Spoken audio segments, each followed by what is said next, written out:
Today, we're automating every single basic Minecraft ore in all the mods 9. Let's get started. We're going to start off with iron because, believe it or not, coal is going to be one of the harder ones to automate, mainly because we can produce a lot of it, but not true automation, while with iron, it's going to be one of the fastest, because all we need is a simple iron farm. All of us have probably made iron farms. Me and my friend already have one, actually, over here, and as you can see, it's just a villager in here with a zombie. Or I think the zombie is provided too, and all you have to do is put it down, put a villager in, and it makes iron, so let's go make a bunch. With me wanting this to be completely hidden and out of the way, the only issue we're going to really have is sound, which we can make mufflers later to just make it so you can't hear it at all. But right now, all we've got is just a bunch of iron farms all under here that we're going to add villagers to. All 9 of these. Oh.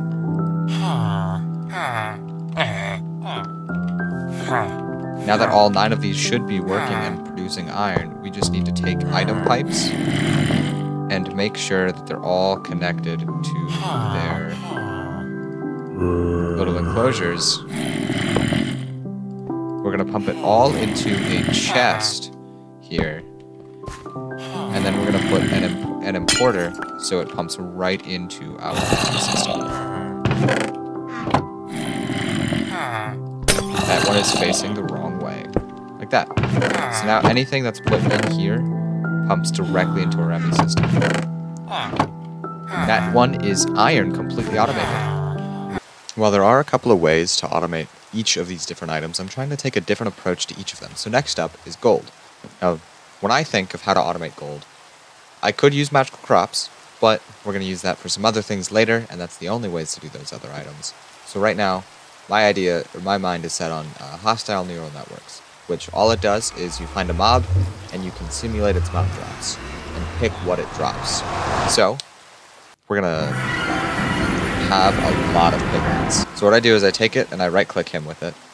Now that I have the data module, I take it in my deep mob learner, I put it in there, and as long as this is in my inventory, it doesn't even need to be my offhand, and I kill a bunch of these guys.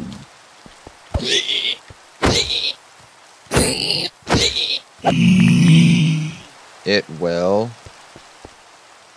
level up, and now it has data collected 1 out of 6. And we need to level it up at least 1 tier, so it's basic, and we can start simulating the data. And that's 2, 3, and 4, 5, 6. Now that we have everything we basically need, while this is going to be moved when we make the base prettier and looking nice, for now I'm just going to probably put it right here-ish, because it is, I mean, it works really well right here. So what we need is our loot fabricator and our simulation chamber. What our simulation chamber is going to do is we're going to take our zombified piglin data module, plop it right in here, and then we need these prediction matrices, which is made with glass, clay, and iron, which we're already automating. While this sits and predicts what the mob is going to drop, we have a chance of getting a prediction matrix. When it does, you take this prediction matrix, put it in the loot fabricator, and select what we want. I want, in this case, 8 gold, because we're automating gold. And once it's done, we will get 8 gold. Now what we need to do is we need to make it, so we need to take an item pipe, take the prediction matrices from here, and put them into here, so it simulates gold. Now, another item that is made is the nether predictions. We can use these to craft things, such as blaze rods. We can make blaze powder and gold, and a bunch of other things with it, and it's overall useful, but we will run into an issue of this reaching a stack and the machine stopping because it can't make any more. So what we need to do, for now, I'm just going to take this, and I'm going to put a filter on it. I'm going to take this and add a filter on it. So what we're going to do, we're going to add an item, and the item is going to be, we're going to whitelist, add an item, add that item, this. So now only the prediction matrices will come through, and we're just going to grab a barrel, or not a barrel, a drawer, and we're just going to plop it right here, let's say. Now, that solves that issue until this is full, but it can hold 2,000 items, and we can make it hold more. Watch now that it succeeded. It's going to take a zombified piglin prediction. And it's going to take a zombified piglin prediction. Hold on. There we go. I just needed to add this. So now, it'll take it, and because gold was already selected, it'll just keep generating gold. And as you saw at the start, this was at like a 5. The model accuracy was at like a 5%. And because we've simulated it more, it's collected more data, and now it's up to 29. If we were to be killing the mobs, we would get 4 data points per kill, but I don't feel like killing a bunch of mobs to level this up, so we're just going to let it run through until maybe closer to the end, because then it's better to just kill the mobs, because you get like 20 out of the 2,000 you need. But eventually, it will be at like a 99% accuracy, and we'll get one almost every single time. So we'll be making gold. We'll be making 8 gold around every, what, 50 seconds? No, probably about 25 seconds. And all we have to do is pump this into the ME system, which isn't too hard. I just need, that'll be set up later. So yeah, that's gold automated. Now up next, we're probably just going to do coal, because I'm just going to do coal the easy way with magical crops. And if we get a coal seed, we can see it's a tier 2 seed. We need just 4 coal, prudentium, and prosperity seeds base, which I have all of that.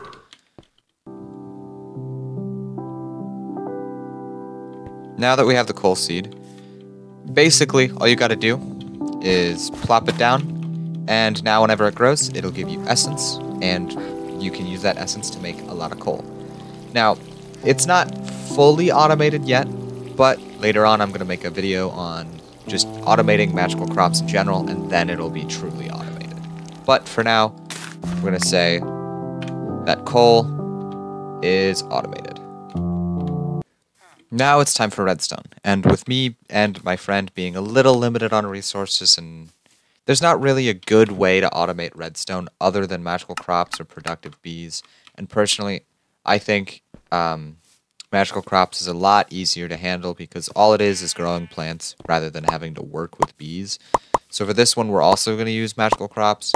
However, there are other ways, I believe, to do this. It's just very complicated, and I don't have... Yeah, I could do it with Botania, but I'm going to do a video on that later. So for now, redstone is being grown, and it's automated. Now that I've only got 3 resources left that I'm going to be doing today in this video, now there's a couple of different ways. Diamonds, we're probably going to end up doing mystical agriculture again, because there's just not really a good way of doing it. But for lapis and emerald, there's a different way we can do things. For lapis, we can build an auto trader, which is from Easy Villagers, which is similar to how the normal traders work, except instead of needing to right-click on it, we can just automatically trade with the villagers. So what I'm going to do, I'm going to put a brewing stand in a villager, and what you might know about clerics is they have trades. Oh, I can do redstone this way too. I might do that.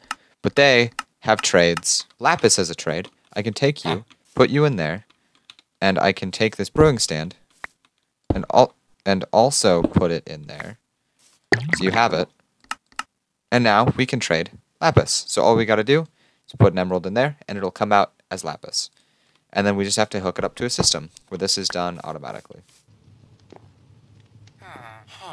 And now we're making lapis automatically, as long as we have emeralds in supply, which next up is automating emeralds.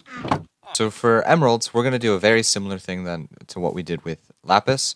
We're going to get a farmer. Whoa, you take different things. Huh?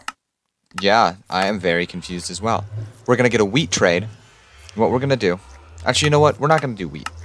We are going to do potatoes. Huh? So now that we have the potato trade, I'm just going to... I don't have any emeralds for you. We're going to take you, and we're going to take this composter. We're going to put it right into this. So what we get to do now is over here, we'll just put it right on the side. This guy right here, he can grow any resource we want. He can grow wheat, potato, carrots, any farmable good. And all we have to do is have him grow potatoes, which I hope I have some. I spelled that wrong. Potato. I do have some. So we can get a couple of those, a couple farmers, and always producing potatoes. So now that he's growing potatoes, all he has to do is harvest it, which I'm going to move him right here.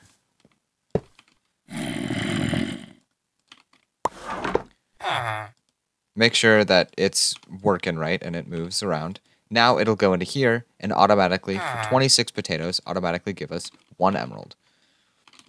Now that might sound kind of slow, but we can fix his trades, or not fix it, reduce it by zombifying him and make it so it's a lot cheaper.